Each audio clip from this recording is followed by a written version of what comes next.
or response from them. But you, the media, after the no-show, have described it as a concert party committee.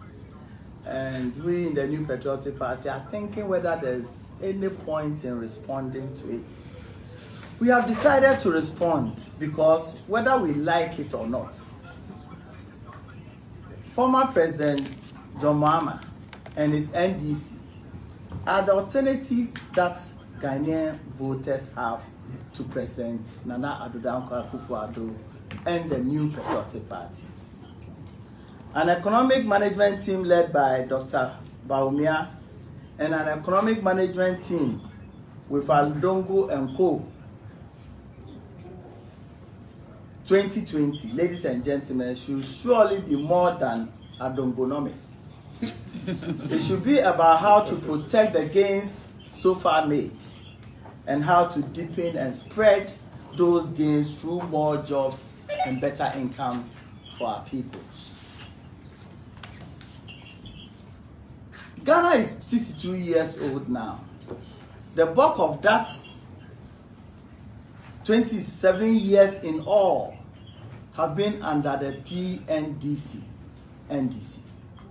Again, out of the 26 years of the Fourth Republic, 16 years have been under the NDC and 10 years under the New Patriotic Party.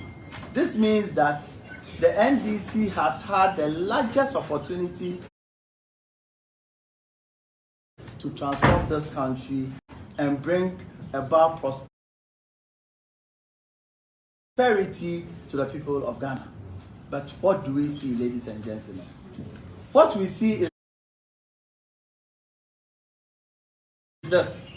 The NDC, at their 8 years, end up taking the nation back for the New Patriotic Party to fix it.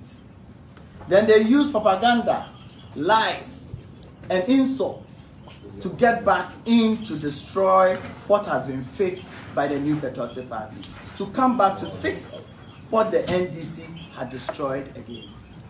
What is even worse this time, ladies and gentlemen, is that they are so arrogantly disrespectful for the electoral wishes of the people of this country that they are presenting the very John Mahama leadership that sent Ghana to disgracefully back between 2012 and 2016.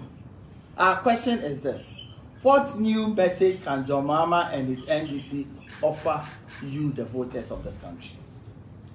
The nature of the Fourth Republic has been the same story.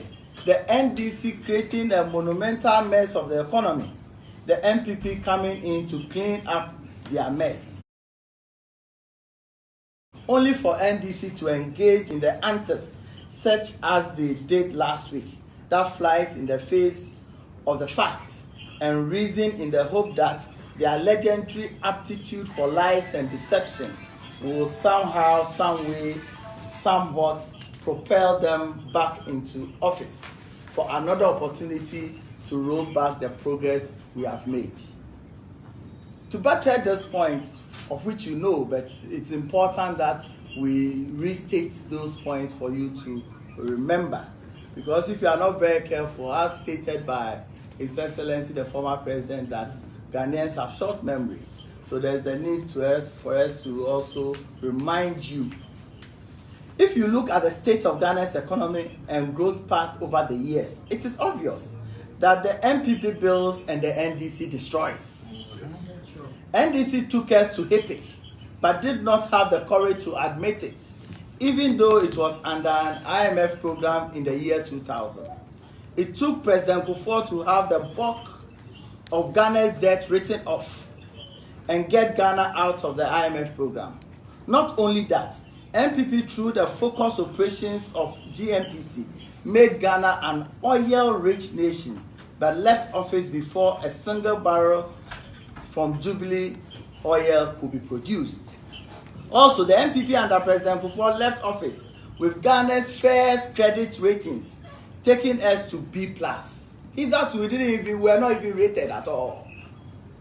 Ghana was not part of countries that were rated by most of these renowned financial institutions. It was President Kufuor who took us from 2000, a hippie country, and was able to send us to as part of countries that are rated, and were rated B+ by the year 2008 when we were living. Before that, we were not even rated, as I told you. Credit rating is necessary for both government and business to transact and borrow internationally. After 8 years of NDC economic mismanagement, our ratings went down from B+ to B-.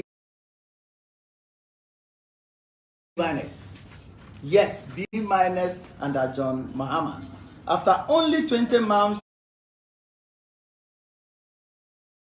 of MPP under Nana Addo Dankwa Akufo-Addo, we have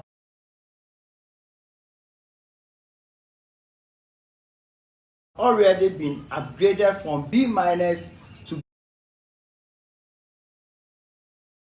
B. Our upgraded credit ratings earn us an oversubscribed Eurobond issue in multiples of 7 at the lowest coupon rates and longer maturity for Ghana, or that Ghana has ever had in our Eurobond dealings outside this country. We understand and appreciate the genuine concerns by the Ghanaian people that NDC has a discredited record as far as the management of the economy is concerned, and should therefore not be our benchmark for comparison. That is a fair comment, except that the NDC is the only realistic alternative Ghanaians have. It is sad, but true. We, the New Patriotic Party, are happy for the public to judge us with a higher benchmark than the NDC. We are very happy that things that we do, we achieve a growth rate of 5.6% or 6%, or even 7%. We are happy that the public should judge us and even go further to say that we could achieve more. But compared to the NDC, they will take you from 8.3% to 3.4%. And these are the kind of people we are dealing with. We know civil society groups and the media, when having a go at us, do not behave as if they know that the alternative is worse. All that we are saying is this: credit us for being better than the NDC and challenge us to do much more for Ghana. Do not make the Ghanaian voters who may rely. Do not make the Ghanaian voters who may rely on you for information think that the NDC is a credible alternative. Sure. Let them know that the alternative is still scary. And we promise not to be complacent at all, but to push others to deliver. That is exactly what President Nana Addo Dankwa Akufo-Addo is doing for Ghana. Yes, it is true that in a multi-party democracy, the acid test to any political decision of the incumbent should be what the alternative is. However, this test becomes suspiciously lethal when the alternative is really scary. If you consider the incontrovertible facts as laid out by the government economic management team in the speech read by its chairman, the Wale Adam Smith, Dr. Mahamudu Bawumia, yes. It is clear that in the past 2 decades, Ghana's economy recorded its worst performance during the 4-year rule of Mr. John Mahama. Let me put it in another way. President John Mahama did worse than the late J.E.A. Mills. Indeed, you can even say that John Mahama destroyed whatever future John Mills was hoping to build. And yet, the NDC could not find any other alternative to lead them. And the alternative they have to the late Mr. Mahama to head the economic management team appears to be Honorable Adongo. Up until today, John Mahama has not been able to explain 2 nation-wrecking events that happened under his rule, both in election years. In the few months that he became president before 2012 general election, he spent an additional 4 billion Ghana cedis that was not budgeted for in his desperate attempt to win that election. We all recall the RLG laptops that were prepaid, but the students never got. Worth of cedar trees that were prepaid, but never planted. And the guinea fowls that were also prepaid, but never seen, only to be told they flew to Burkina Faso. The schools under trees projects that were never built, but paid for with it. For the NDC under Mahama, creativity was limited to how to steal money from the states. What did he do with the 4 billion Ghana cedi over expenditure that was not budgeted for in the last few months that he took over as the president of this country? Where is the money? Again, in 2016, John Mahama spent an additional 7 billion, presumably, on capital expenditure that was not budgeted for yet we spent on costly infrastructure. And many of these with inflated tax can neither be seen today nor were they even priority projects for this country. That 7 billion extra money spent on infrastructure in 2016, the NPP is calling on John Mahama and his NDC to show us what they did with it. And we will show them that we are able to do 3 times more with even smaller amounts. What he did was simply to use that allegedly on contracts that did not benefit the people he was elected to serve, but added hugely to our desktop pile-up, which we continue to pay for painfully and continue to pay painfully today.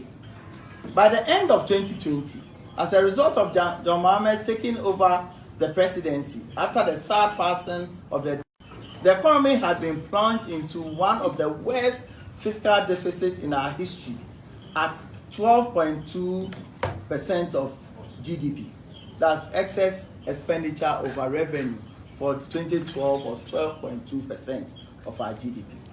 Ghana never recovered from that unprecedented recklessness from the same person who is now coming back to ask for your votes in 2020. Never again. The path of double-digit deficit, in other words, reckless spending, continued for 2013, 2014, and 2016, ending with 9.3% of non-rebased GDP. The NDC have not been able to dispute these facts because they are beyond disputes. Let me expose the lies put up by Atuforsen on these facts, particularly the non-rebased. This is what Atuforsen said. Official data from the Ministry of Finance indicate clearly that overall deficit by end year 2016 was 7.8% of GDP. That is 6.1% of new GDP. That's the rebased GDP. Ladies and gentlemen, this was a big lie from Honorable Atuforsen. The actual, that's not provisional, fiscal deficit figure for 2016 is clearly provided in the mid-year budget of 2017, as well as the 2018 and 2019 budgets. And in all of them, the figure mentioned is 9.3, consistent with what Dr. Bawumia mentioned, for example. Where did he get the 7.8 for 2016 from? Even the rebased new deficit figure of 6.1 was wrong. It is rather 6.8, as mentioned by Dr. Mahmoud Bawumia, the Wale Adam Smith. It will interest you to know that Adam Smith is the father of modern economics. With all the gurus in economics, Adam Smith is credited as the father of modern economics. So for an opposition lead our economic management team to recognize the prowess of the chairman of our economic management team tells a big story.